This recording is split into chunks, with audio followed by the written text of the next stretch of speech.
ಸ್ಪೆಷಲ್ಲಾಗಿ ಸಾಯಂಕಾಲ ಹೊತ್ತು ಏನಾದರೂ ಗರ್ಗರಿಯಾಗಿ ಬೇಕ್ರಿ ಸ್ಟೈಲಲ್ಲಿ ಸ್ಪೈಸಿಯಾಗಿ ತಿನ್ನಬೇಕು ಅಂದಾಗ ತಕ್ಷಣವೇ ಈ ರೆಸಿಪಿನ ಮಾಡಿ ನೋಡಿರಿ. ತುಂಬ ಚೆನ್ನಾಗಿರುತ್ತೆ, ರುಚಿಯಾಗಿರುತ್ತೆ. ಯಾವುದೇ ಬೇಕರಿನಲ್ಲಿ ಕೊಂಡ್ಕೊಂಡು ತಿನ್ನೋದಕ್ಕಿಂತ ಈ ರೀತಿ ಮನೆಯಲ್ಲೇ ಆರೋಗ್ಯಕರವಾಗಿ ಮಾಡ್ಕೊಂಡು ತಿಂದು ನೋಡಿರಿ. ಸೂಪರಾಗಿರುತ್ತೆ. ಮನೆಯಲ್ಲೇ ಇರುವಂಥ ಇಂಗ್ರೀಡಿಯೆಂಟ್ಸನ್ನು ಬಳಸ್ಕೊಂಡು ದಿಢೀರಾಗಿ ಒಂದು 10-15 ನಿಮಿಷದಲ್ಲಿ ಈ ಸ್ನ್ಯಾಕ್ಸನ್ನು ನಾವು ರೆಡಿ ಮಾಡ್ಬೋದು ನೋಡಿರಿ. ಮಕ್ಕಳಿಗಂತೂ ತುಂಬ ಇಷ್ಟ ಆಗುತ್ತೆ, ಸೂಪರಾಗಿರುತ್ತೆ, ಎಲ್ಲರೂ ತಿನ್ಬೋದಂತಹ ನೋಡಿರಿ ಇಷ್ಟು ಗರಿಗರಿಯಾಗಿರೋಂಥ ಸ್ನ್ಯಾಕ್ಸ್ ರೆಸಿಪಿನ ಮಾಡಿ ನೋಡಿರಿ. ತುಂಬ ಇಷ್ಟ ಆಗುತ್ತೆ. ಬೇಗನೆ ಹೇಗೆ ಮಾಡೋದು ಅಂತ ನೋಡ್ಕೊಳ್ರಿ. ಹಾಗಾದರೆ ಈ ವಿಡಿಯೋ ರೆಸಿಪಿ ನಿಮ್ಗೇನಾದರೂ ಇಷ್ಟ ಅನಿಸಿದರೆ ನಮ್ಮ ಚಾನಲ್ಗೆ ಸಬ್ಸ್ಕ್ರೈಬ್ ಮಾಡ್ಕೊಳ್ರಿ, ಬೆಲ್ ಐಕನ್ನ ಪ್ರೆಸ್ ಮಾಡಿರಿ. ಆವಾಗ ನಾನು ಹಾಕೋ ಡೈಲಿ ವಿಡಿಯೋ ನೋಟಿಫಿಕೇಷನ್ ನಿಮಗೆ ಬರುತ್ತೆ. ಹಾಗೆ ವಿಡಿಯೋ ಇಷ್ಟ ಅನಿಸಿದ್ರೆ ಎಲ್ಲ ನಿಮ್ಮ ಫ್ಯಾಮಿಲಿ ಫ್ರೆಂಡ್ಸ್ ಜೊತೆ ಶೇರ್ ಮಾಡ್ಕೊಳ್ರಿ. ವಿಡಿಯೋಗೆ ಲೈಕ್ ಕೊಡೋದನ್ನು ಮರೆಯೋಕ್ಕೆ ಹೋಗ್ಬೇಡ್ರಿ. ನಿಮ್ಮ ಒಂದು ಲೈಕ್ ಮತ್ತು ಸಬ್ಸ್ಕ್ರೈಬಿಂದ ಒಳ್ಳೆ ಮೋಟಿವೇಶನ್ ಸಿಕ್ಕಂಗಾಗುತ್ತೆ ನೋಡಿರಿ. ಇಲ್ಲಿ ನಾನು ಆಲೂಗಡ್ಡೆನ ತೊಗೊಂಡಿದ್ದೀನಿ. ಹಸಿ ಆಲೂಗಡ್ಡೆನ ಬಳಸಿಬಿಟ್ಟು ನಾನು ಇವತ್ತು ಈ ಸ್ನ್ಯಾಕ್ಸನ್ನು ಮಾಡ್ತಾಯಿದ್ದೀನಿ. ತುಂಬ ರುಚಿಯಾಗಿ ಇರುತ್ತೆ ನೋಡಿರಿ. ಆಲೂಗಡ್ಡೆನ ನಿಮಗೆ ಎಷ್ಟು ಸ್ನ್ಯಾಕ್ಸ್ ಕ್ವಾಂಟಿಟಿ ಬೇಕೋ ಅಷ್ಟು ನೀವು ಯೂಸ್ ಮಾಡ್ಕೋಬೋದು. ನಾನಿಲ್ಲಿ ಸ್ವಲ್ಪ ಚಿಕ್ಕದಾಗಿರುವಂತಹ 2 ಆಲೂಗಡ್ಡೆನ ಬಳಸಿ ಮಾಡ್ತಾಯಿದ್ದೀನಿ. ನೀವು ಬೇಕಾದರೆ 1 ಆಲೂಗಡ್ಡೆನೂ ತಗೋಬೋದು. ಮೇಲಿಂದೆಲ್ಲ ಸಿಪ್ಪೆ ಗ್ರೇಟ್ ಮಾಡಿ ತಗೊಳ್ರಿ. ತಗೊಂಡು ಇಲ್ಲಿ ನೋಡಿರಿ ಗ್ರೇಟರಿಂದ ಈ ರೀತಿ ಇದನ್ನು ಗ್ರೇಟ್ ಮಾಡ್ಕೊಳ್ರಿ. ನಾನಿಲ್ಲಿ ಮೀಡಿಯಮ್ ಸೈಜ್ನಲ್ಲಿ ಲೇಯರ್ಸನ್ನು ರೆಡಿ ಮಾಡ್ಕೋತಾ ಇದ್ದೀನಿ. ನೀವು ಬೇಕಾದರೆ ಚಿಕ್ಕದಾಗೂ ಮಾಡ್ಕೋಬೋದು ಅಥವಾ ಇನ್ನೂ ಸ್ವಲ್ಪ ದಪ್ಪದಾಗಿಯೂ ಮಾಡ್ಕೋಬೋದು. ಚಿಕ್ಕದಾಗಿ ಮಾಡಿಕೊಂಡ್ರೆ ತುಂಬ ಚೆನ್ನಾಗಿರುತ್ತೆ, ಬೇಗ ಫ್ರೈ ಆಗುತ್ತೆ ನೋಡಿರಿ. ಇದನ್ನು ನೀಟಾಗಿ ಈ ರೀತಿ ಗ್ರೇಟ್ ಮಾಡ್ಕೊಳ್ರಿ.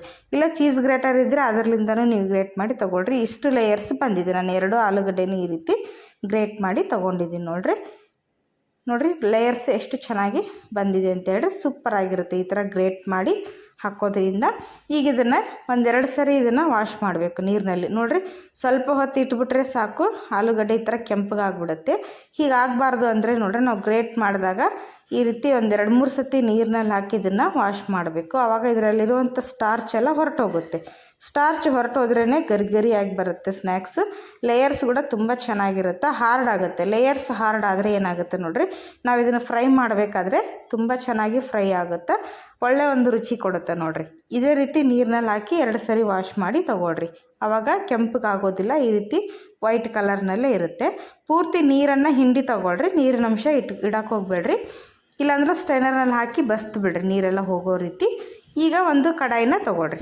ಕಡಾಯಿನ ಬಿಸಿ ಮಾಡೋಕ್ಕೆ ಇಡ್ರಿ. ಇದಕ್ಕೆ 1 ಟೇಬಲ್ ಸ್ಪೂನಷ್ಟು ಎಣ್ಣೆ ಹಾಕ್ತಾಯಿದ್ದೀನಿ. ಜಾಸ್ತಿ ಎಣ್ಣೆ ಏನು ಹಾಕೋದು ಬೇಡ, ಅಥವಾ ನೀವು ಜಾಸ್ತಿ ಕ್ವಾಂಟಿಟಿಲಿ ಮಸಾಲ ರೆಡಿ ಮಾಡ್ತಾಯಿದ್ರೆ 2 ಸ್ಪೂನಷ್ಟು ಹಾಕ್ಬೋದು. ಇಲ್ಲಿ ನೋಡಿರಿ ಎಣ್ಣೆ ಬಿಸಿಯಾಗಿದೆ. ಇದಕ್ಕೆ ಸ್ವಲ್ಪ ನಾನು ಸಾಸಿವೆ ಹಾಕ್ತಾಯಿದ್ದೀನಿ ಒಗ್ಗರಣೆಗೆ. ಸಾಸಿವೆ ಚಿಟ್ಪಟ ಅಂತ ಸಿಡಿಲಿ. ಇವಾಗ 1/2 ಸ್ಪೂನಷ್ಟು ಜೀರಿಗೆನ ಹಾಕ್ತಾಯಿದ್ದೀನಿ. ಜೀರಿಗೆ ಸಾಸಿವೆ ಚೆನ್ನಾಗಿ ಸಿಡಿದ್ರೇ ನೋಡಿರಿ ಒಳ್ಳೆ ಘಮ ಬರುತ್ತೆ. ಈಗ ನೋಡಿರಿ 2 ಸಿಡಿದ ಮೇಲೆ ನಾನು ಗ್ರೇಟ್ ಮಾಡ್ಕೊಂಡಂಥ ಆಲೂಗಡ್ಡೆ ಲೇಯರ್ಸನ್ನು ಇದಕ್ಕೆ ಹಾಕ್ತಾಯಿದ್ದೀನಿ. ಬೇಗ ಆಗುತ್ತೆ, ಕ್ವಿಕ್ಕಾಗುತ್ತೆ, ಏನು ಜಾಸ್ತಿ ಟೈಮ್ ತೊಗೊಳ್ಳೋದಿಲ್ಲ. ಜಾಸ್ತಿ ಇಂಗ್ರೀಡಿಯೆಂಟ್ಸ್ ಕೂಡ ಬೇಡ ನೋಡಿರಿ. ಮಾಮೂಲು ನಮ್ಮ ಅಡುಗೆ ಮನೆಯಲ್ಲಿ ಇರುವಂತಹ ಸಾಮಗ್ರಿಗಳನ್ನು ಬಳಸ್ಕೊಂಡೇ ನಾವು ಇದನ್ನು ಮಾಡ್ಬೋದು. ಮಕ್ಕಳೇನಾದರೂ ಇವಾಗ ರಜೆ ಇರೋದ್ರಿಂದ ಸ್ಪೆಷಲಾಗಿ ಸ್ನ್ಯಾಕ್ಸ್ ಕೇಳ್ತಾ ಇರ್ತಾರೆ, ಅದು ಬೇಕು ಇದು ಬೇಕು ಅಂಥೇಳಿ. ನೀವು ಅಂಗಡಿಗಳಲ್ಲಿ ಅಥವಾ ಹೋಟೆಲ್ಗಳಲ್ಲಿ ಬೇಕ್ರಿಗಳಲ್ಲಿ ತಂದು ಕೊಡೋದಕ್ಕಿಂತ ಈ ರೀತಿ ಮನೆಯಲ್ಲೇ ಮಾಡ್ಕೊಂಡು ತಿಂದು ನೋಡಿರಿ. ಸೂಪರಾಗಿರುತ್ತೆ, ಆರೋಗ್ಯಕರವಾಗಿರುತ್ತೆ ನೋಡಿರಿ. ಈಗ ಇದು ಚೆನ್ನಾಗಿ ಫ್ರೈ ಆಗಿದೆ. ಇದಕ್ಕೆ ರುಚಿಗೆ ತಕ್ಕಷ್ಟು ಉಪ್ಪನ್ನು ಹಾಕ್ತಾಯಿದ್ದೀನಿ. ಉಪ್ಪು ಹಾಕಿಂದ ಉಪ್ಪಿನಲ್ಲಿರುವಂಥ ನೀರಿನಂಶ ಬಿಟ್ಕೊಂಡು ಬೇಗ ಫ್ರೈ ಆಗುತ್ತೆ ನೋಡಿರಿ. 1 ಚಿಟಿಕೆ ಅರಿಶಿನ ಪುಡಿ ಹಾಕಿರಿ. ಆಮೇಲೆ ಖಾರಕ್ಕೆ ಬೇಕಾದಷ್ಟು ಅಚ್ಚ ಖಾರದ ಪುಡಿನ ಹಾಕಿರಿ. ನಾನಿಲ್ಲಿ 1 ಸ್ಪೂನಷ್ಟು ಅಚ್ಚ ಖಾರದ ಪುಡಿನ ಹಾಕ್ತಾಯಿದ್ದೀನಿ. ಸ್ವಲ್ಪ ಕೊತ್ತಂಬರಿ ಸೊಪ್ಪನ್ನು ಹಾಕ್ತಾಯಿದ್ದೀನಿ. ನಿಮಗೆ ಬೇಕು ಅಂದರೆ ನೀವು ಪಾಲಕ್ ಸೊಪ್ಪು ಅಥವಾ ಏನಾದರೂ ಸೊಪ್ಪುಗಳನ್ನು ಆ್ಯಡ್ ಮಾಡ್ಕೋಬೋದು, ಇನ್ನೂ ರುಚಿಯಾಗಿರುತ್ತೆ. ಈಗ ಇದನ್ನು ಮಿಕ್ಸ್ ಮಾಡ್ತಾಯಿದ್ದೀನಿ. ಚೆನ್ನಾಗಿ ಒಂದು ಒಳ್ಳೆ ಕಲರ್ ಬರುತ್ತೆ ನೋಡಿರಿ. ಒಗ್ಗರಣೆ ಜೊತೆ ಇದನ್ನು ನಾವು ಖಾರದ ಪುಡಿ ಮೇಲ ಅರಿಶಿನ ಪುಡಿ ಹಾಕಿರೋದ್ರಿಂದ ಕಲರು ಚೇಂಜ್ ಆಗಿ ನೋಡಿರಿ ಈ ರೀತಿ ಆಗುತ್ತೆ. ಈಗ ಇದಕ್ಕೆ 1 ಸ್ಪೂನಷ್ಟು ಧನಿಯಾ ಪುಡಿ ಹಾಕ್ತಾಯಿದ್ದೀನಿ. ಮತ್ತು 1 ಸ್ಪೂನಷ್ಟು ನಾನಿಲ್ಲಿ ಗರಂ ಮಸಾಲನ ಹಾಕ್ತಾಯಿದ್ದೀನಿ. ನಿಮಗೆ ಚಟ್ಪಟ ಅಂತ ಏನಾದರೂ ಬೇಕು ಅನ್ನಿಸ್ದಾಗ ನೀವು ಚಾಟ್ ಮಸಾಲ ಸಹಿತ ಹಾಕ್ಬೋದು, ತುಂಬ ಚೆನ್ನಾಗಿರುತ್ತೆ. ಅಥವಾ ಆಮ್ಚೂರ್ ಪೌಡ್ರನ್ನು ಹಾಕ್ಬೋದು, ಇದ್ದರೆ ಹಾಕಿರಿ, ಇಲ್ಲಾಂದರೆ ಬೇಡ. ಇಷ್ಟೇ, ನಾವು ಜಸ್ಟ್ ಮನೆಯಲ್ಲಿರುವಂಥ ಮಸಾಲಾನ ಹಾಕಿ ಇವತ್ತು ಪ್ರಿಪೇರ್ ಮಾಡ್ತಾಯಿದ್ದೀನಿ. ನಿಮ್ಮ ಹತ್ರ ಇದೆ ಅಂದರೆ ನೀವು ಚಾಟ್ ಮಸಾಲಾನ ಯೂಸ್ ಮಾಡ್ಬೋದು, ಇನ್ನೂ ಒಳ್ಳೆ ರುಚಿ ಇರುತ್ತೆ ನೋಡಿರಿ. ಈಗ ಇದನ್ನು ಚೆನ್ನಾಗಿ ಹಸಿ ವಾಸನೆ ಹೋಗೋವರೆಗೂ 1-2-3 ನಿಮಿಷ ಇದನ್ನು ಫ್ರೈ ಮಾಡ್ಕೊಳ್ರಿ ನೋಡಿರಿ ನಾವು ಹಾಕಿರೋಂಥ ಮಸಾಲೆ ಎಲ್ಲ ಹಸಿ ವಾಸನೆ ಹೋಗಿದೆ. ಆಲೂಗಡ್ಡೆ ಲೇಯರ್ಸ್ ಕೂಡ ತುಂಬ ಚೆನ್ನಾಗಿ ಬೆಂದಿದೆ. ನೋಡಿರಿ ತೋರಿಸ್ತಾ ಇದ್ದೀನಿ, ಸೂಪರ್ ಆಗಿದೆ. ಈಗ ಇದನ್ನು ಫ್ಲೇಮ್ ಆಫ್ ಮಾಡಿ ಒಂದು ತಟ್ಟೆಗೆ ತೆಗೆದು ಇದನ್ನು ಕಂಪ್ಲೀಟಾಗಿ ತಣ್ಣಗಾಗೋಕ್ಕೆ ಬಿಡಿನ. ಪೂರ್ತಿ ತಣ್ಣಗಾಗಬೇಕು, ಅಲ್ಲಿವರೆಗೂ ಇದನ್ನ ಮಸಾಲಾನ ನಮಗೆ ಯೂಸ್ ಮಾಡೋಕ್ಕೆ ಬರೋದಿಲ್ಲ. ಇದು ತಣ್ಣಗಾಗಲಿ. ಇಲ್ಲಿ ನಾನು ಒಂದು ಹಿಟ್ಟನ್ನು ರೆಡಿ ಮಾಡ್ಕೊಳ್ಳೋಣ. ಇಲ್ಲಿ ನೋಡಿರಿ ನಾನು 1 ಕಪ್ಪಷ್ಟು ಮೈದಾ ಹಿಟ್ಟನ್ನು ತೊಗೊಂಡಿದ್ದೀನಿ. ನೋಡಿ, ಮೈದಾ ಹಿಟ್ಟು ಬೇಕಂದರೆ ನೀವು ಗೋಧಿ ಹಿಟ್ಟನ್ನಾದರೂ ಬಳಸ್ಬೋದು. ನಿಮ್ಮ ಹತ್ರ ಯಾವುದಿದೆಯೋ ಅದನ್ನು ಹಾಕಿ ಮಾಡಿರಿ. 1 ಕಪ್ಪಷ್ಟು ಮೈದಾ ಹಿಟ್ಟನ್ನು ತೊಗೊಂಡಿದ್ದೀನಿ ನೋಡಿ. ಈಗ ಇದನ್ನು ಒಂದು ಬೌಲ್ಗೆ ಹಾಕಿ ಹಿಟ್ಟನ್ನು ರೆಡಿ ಮಾಡ್ಕೊಳ್ಳೋಣ. ನಾನಿಲ್ಲಿ 1 ಬೌಲ್ನಷ್ಟು ಹಿಟ್ಟನ್ನು ನಾದಿ ಸ್ನ್ಯಾಕ್ಸ್ ಮಾಡ್ತಾಯಿದ್ದೀನಿ. ನಿಮಗೆ ಜಾಸ್ತಿ ಬೇಕಂದರೆ 2 ಬೌಲ್ ಆದರೆ ಹಿಟ್ಟನ್ನು ತೊಗೋಬೋದು. ಇದಕ್ಕೆ ರುಚಿಗೆ ತಕ್ಕಷ್ಟು ಉಪ್ಪು ಮತ್ತು 1 ಸ್ಪೂನಷ್ಟು ಅಜ್ವೈನನ್ನು ಹಾಕ್ತಾಯಿದ್ದೀನಿ. ನೋಡಿರಿ, ಅಜ್ವೈನ್ ಹಾಕೋದ್ರಿಂದ ಒಳ್ಳೆ ರುಚಿ ಬರುತ್ತೆ. ಆಮೇಲೆ ಹೊಟ್ಟೆ ಕೂಡ ಏನಾದರೂ ಸಾಫ್ ಆಗುತ್ತೆ ನೋಡಿರಿ. ಅಂದರೆ ಹೊಟ್ಟೆ ಪ್ರಾಬ್ಲಮ್ ಏನೂ ಇರೋದಿಲ್ಲ, ಗ್ಯಾಸ್ಟ್ರಿಕ್ ಅಸಿಡಿಟಿ ಆಗೋದಿಲ್ಲ. 1 ಸ್ಪೂನಷ್ಟು ಎಣ್ಣೆನ ಹಾಕಿದ್ದೀನಿ ನೋಡಿರಿ. ಇದಕ್ಕೆ ಎಣ್ಣೆ ಹಾಕಿ ಚೆನ್ನಾಗಿ ಇದನ್ನು ಹಿಟ್ಟಿನ ಜೊತೆ ಡ್ರೈ ಮಿಕ್ಸ್ ಮಾಡಿರಿ. ನಾವು ಹಾಕಿರೋಂಥ ಉಪ್ಪು ಮತ್ತು ಅಜ್ವೈನು, ಎಣ್ಣೆ ಎಲ್ಲದು ಹಿಟ್ಟಿನ ಜೊತೆ ಚೆನ್ನಾಗಿ ಒಂದ್ಸರಿ ಡ್ರೈ ಮಿಕ್ಸ್ ಮಾಡಿಕೊಂಡು ಇದಕ್ಕೆ ಸ್ವಲ್ಪ ಸ್ವಲ್ಪ ನೀರು ಹಾಕಿ ಗಟ್ಟಿಯಾಗಿ ನಾದ್ಕೋಬೇಕು. ನಾವು ಮಾಮೂಲು ಚಪಾತಿ ಹಿಟ್ಟಿನ ಥರ ನಾದ್ಕೋಬಾರ್ದು. ನೀರು ಹಾಕಿ ಒಂದು ಸ್ವಲ್ಪ ಗಟ್ಟಿಯಾಗಿ ನಾದ್ಕೊಳ್ರಿ. ಸ್ವಲ್ಪ ಸ್ವಲ್ಪನೇ ನೀರು ಹಾಕಿರಿ. ಒಂದೇ ಏಟಿಗೆ ನೀರು ಹಾಕಿದರೆ ಹಿಟ್ಟು ಮೆತ್ತಗಾಗೋ ಚಾನ್ಸಸ್ ಇರುತ್ತೆ. ಹಿಟ್ಟು ಮೆತ್ತಗಾದರೆ ನೋಡ್ರಿ ಸ್ನ್ಯಾಕ್ಸ್ ಚೆನ್ನಾಗಿ ಬರೋದಿಲ್ಲ, ಕೆಟ್ಟು ಹೋಗುತ್ತೆ. ಆಮೇಲೆ ಸಾಫ್ಟ್ ಆಗುತ್ತೆ. ನೀವು ಸ್ನ್ಯಾಕ್ಸ್ ಎಲ್ಲ ಗರಿಗರಿಯಾಗಿ ಬರಬೇಕು ಅಂದಾಗ ಹಿಟ್ಟನ್ನು ಗಟ್ಟಿಯಾಗಿಯೇ ನಾದ್ಕೋಬೇಕು. ನೋಡಿರಿ, ಈ ರೀತಿ ಸ್ವಲ್ಪ ನಿಧಾನಕ್ಕೆ ನಾದ್ಕೊಡ್ರಿ, ಗಟ್ಟಿಯಾಗಿ ಬರುತ್ತೆ. ಯಾಕಂದರೆ ನೋಡಿರಿ, ಫಸ್ಟೇ ನಾವು ಜಾಸ್ತಿ ನೀರು ಹಾಕಿದರೆ ಒಂದು 10 ನಿಮಿಷ ನೆನೆಯಕ್ಕೆ ಬಿಡ್ತೀವಿ. ಹಿಟ್ಟು ನೆನೆಯಕ್ಕೆ ಬಿಟ್ಟ ಮೇಲೆ ಇನ್ನೂ ಸಾಫ್ಟ್ ಆಗುತ್ತೆ ಹಿಟ್ಟು. ಹಾಗಾಗಿ ನೀವೇನು ಮಾಡಬೇಕು, ಫಸ್ಟೇ ನೀವು ಹಿಟ್ಟನ್ನು ಗಟ್ಟಿಯಾಗಿ ನಾದ್ಕೊಂಡ್ರೆ ನೆನೆದ ಮೇಲೆ ಇನ್ನೂ ಸ್ವಲ್ಪ ಸಾಫ್ಟಾಗಿ ಬರುತ್ತೆ. ಒಂದು 10 ನಿಮಿಷ ಇದನ್ನು ಚೆನ್ನಾಗಿ ಈ ಥರ ಕೈಯಿಂದ ನಾದ್ಕೊಡ್ರಿ. ಮಿದ್ದಿ ನಾದ್ಕೊಳ್ಳೋದ್ರಿಂದ ಒಳ್ಳೆ ಹದವಾಗಿ ಹಿಟ್ಟು ಬರುತ್ತೆ. ಒಂದು 10 ನಿಮಿಷ ಸೈಡಿಗೆ ಇಟ್ಟ ಮೇಲೆ ನೋಡಿರಿ, ಈ ರೀತಿ ನೆನೆದ ಮೇಲೆ ಇನ್ನೂ ಸಾಫ್ಟಾಗಿ ಹಿಟ್ಟು ಪರ್ಫೆಕ್ಟ್ ಆದ ಹದದಲ್ಲಿ ಬರುತ್ತೆ. ನೋಡಿರಿ, ಟೈಮ್ ಇದ್ದರೆ ಒಂದು 10 ನಿಮಿಷ ಇಡ್ರಿ. ಇಲ್ಲಾಂದರೆ ಚೆನ್ನಾಗಿ ಅದನ್ನು ಕೈಯಿಂದನೇ ನಾದ್ಕೊಂಡು ನೀವು ಅವಾಗಲೇ ಪ್ರಿಪೇರ್ ಮಾಡ್ಕೋಬೋದು. ಇದನ್ನು ಇನ್ನೊಂದು ಸ್ವಲ್ಪ ನಾನು ನಾದ್ತಾ ಇದ್ದೀನಿ. ಚೆನ್ನಾಗಿ ನಾದ್ಕೊಂಡು ಈಗ ಲೇಯರ್ಸನ್ನು ರೆಡಿ ಮಾಡ್ಕೊಳ್ಳೋಣ. ನೋಡಿರಿ, 1 ಕಪ್ ಹಿಟ್ಟಿನಲ್ಲಿ ನಾವು ಮನೆ ಮಂದಿಗೆ ಆಗುವಷ್ಟೆಲ್ಲ ಸ್ನ್ಯಾಕ್ಸನ್ನು ಪ್ರಿಪೇರ್ ಮಾಡ್ಬೋದು. ಇದನ್ನು ನಾನು 2 ಉಂಡೆಗಳನ್ನಾಗಿ ತೊಗೋತಾ ಇದ್ದೀನಿ. ನೋಡಿರಿ, 2 ಉಳ್ಳೆ ಮಾಡಿ ಲಟ್ಟಿಸ್ತಾ ಇದ್ದೀನಿ. ಯಾಕಂದರೆ ಒಂದೇ ಉಳ್ಳೆ ಚಪಾತಿ ಮಾಡ್ಸೋಕ್ಕಂದ್ರೆ ತುಂಬ ದೊಡ್ಡದಾಗುತ್ತೆ. ಹಾಗಾಗಿ ನಾನು ಇದನ್ನು 2 ಪಾರ್ಟ್ ಮಾಡಿ ನಾದ್ತಾ ಇದ್ದೀನಿ. ಸ್ವಲ್ಪ ಡ್ರೈ ಹಿಟ್ಟು ಹಾಕ್ರಿ. ಹಿಟ್ಟನ್ನು ಹಾಕಿ ಇದನ್ನು ದೊಡ್ಡದಾದಂತಹ ಚಪಾತಿ ಥರ ಲಟ್ಟಿಸ್ಕೊಡ್ರಿ. ನಿಮ್ಗೆ ಎಷ್ಟು ಸಾಧ್ಯನೋ ಅಷ್ಟು ಸ್ವಲ್ಪ ತೆಳ್ಳಗೆ ಲಟ್ಸೋಕ್ಕೆ ಟ್ರೈ ಮಾಡಿರಿ. ಯಾಕೆಂದರೆ ದಪ್ಪಗೆ ಲಟ್ಸಿದ್ರೆ ತಿನ್ನಬೇಕಾದ್ರೆ ಚೆನ್ನಾಗಿರೋದಿಲ್ಲ. ಪೂರ್ತಿ ತೆಳ್ಳಗೂ ಲಟ್ಸೋಕ್ಕೆ ಹೋಗ್ಬೇಡ್ರಿ. ಸ್ವಲ್ಪ ಇದನ್ನು ನಾವು ಸಮೋಸ ಸ್ವೀಟೆಲ್ಲ ರೆಡಿ ಮಾಡ್ತೀವಲ್ವ, ಆ ರೀತಿ ಇದನ್ನು ಲಟ್ಟಿಸ್ಕೋಬೇಕು.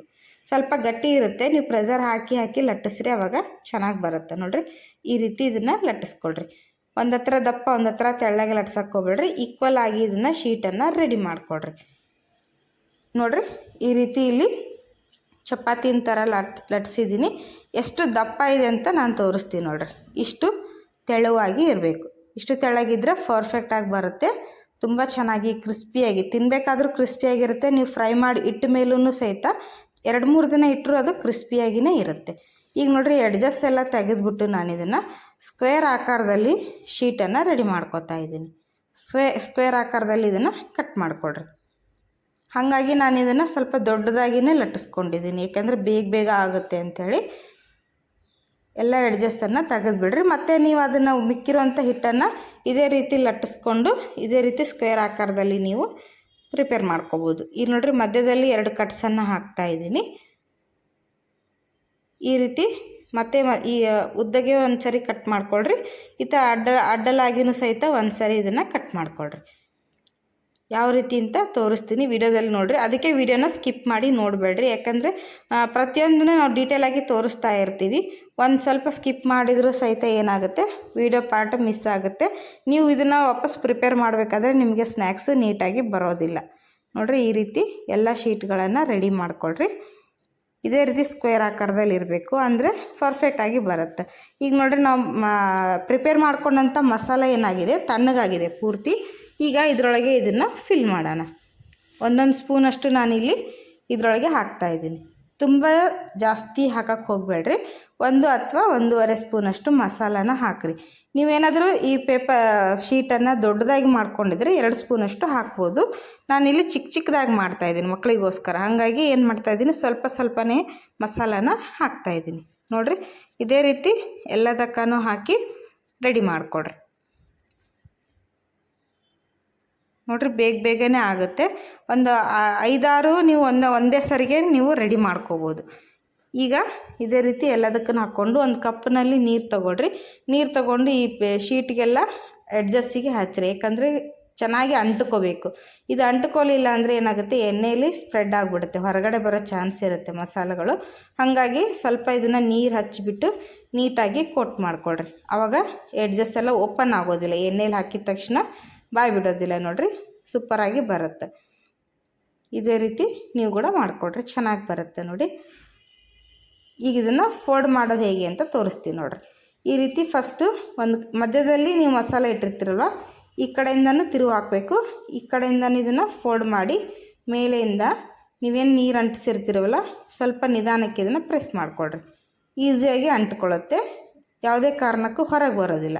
ಮಸಾಲೆ ಎಲ್ಲ ನೀಟಾಗಿ ಕುತ್ಕೊಳ್ಳುತ್ತೆ ನೋಡಿರಿ. ಈಗ ಅದು ಪರ್ಫೆಕ್ಟಾಗಿ ಫಿಲ್ ಆಗಿದೆ.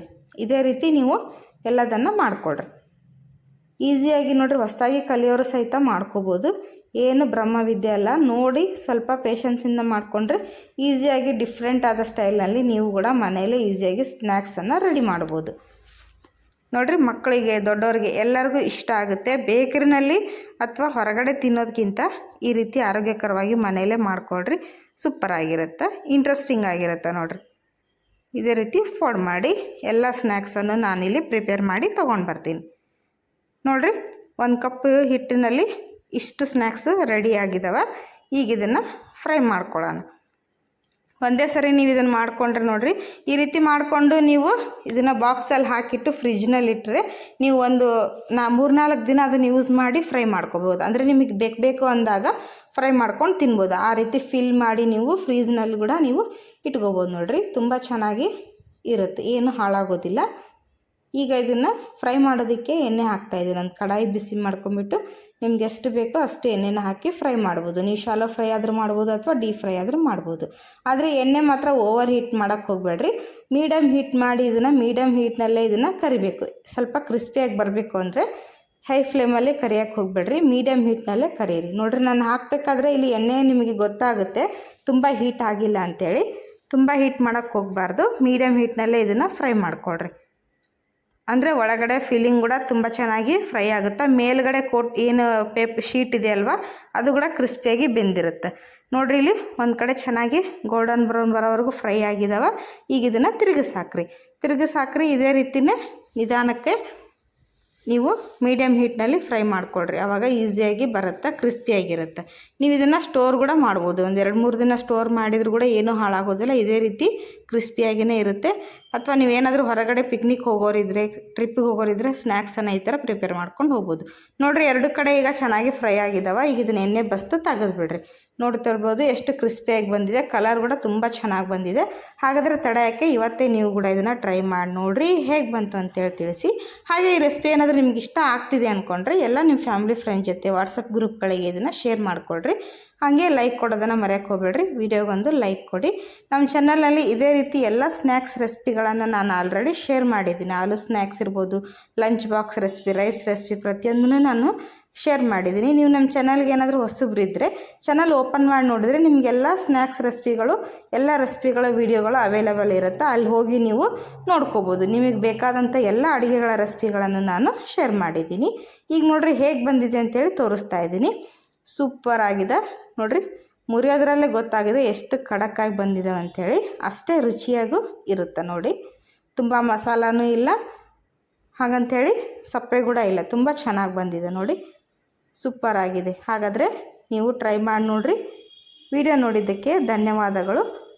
ಹೀಗೆ ಎಲ್ಲ ವಿಡಿಯೋಗಳಿಗೋಸ್ಕರ ನಮ್ಮ ಚಾನಲ್ನ ಸಬ್ಸ್ಕ್ರೈಬ್ ಮಾಡಿಕೊಡ್ರಿ, ಬೆಲ್ ಐಕನ್ನ ಪ್ರೆಸ್ ಮಾಡಿರಿ. ಆವಾಗ ನಾನು ಹಾಕೋ ಡೈಲಿ ವಿಡಿಯೋ ನೋಟಿಫಿಕೇಷನ್ ನಿಮಗೆ ಬರುತ್ತೆ.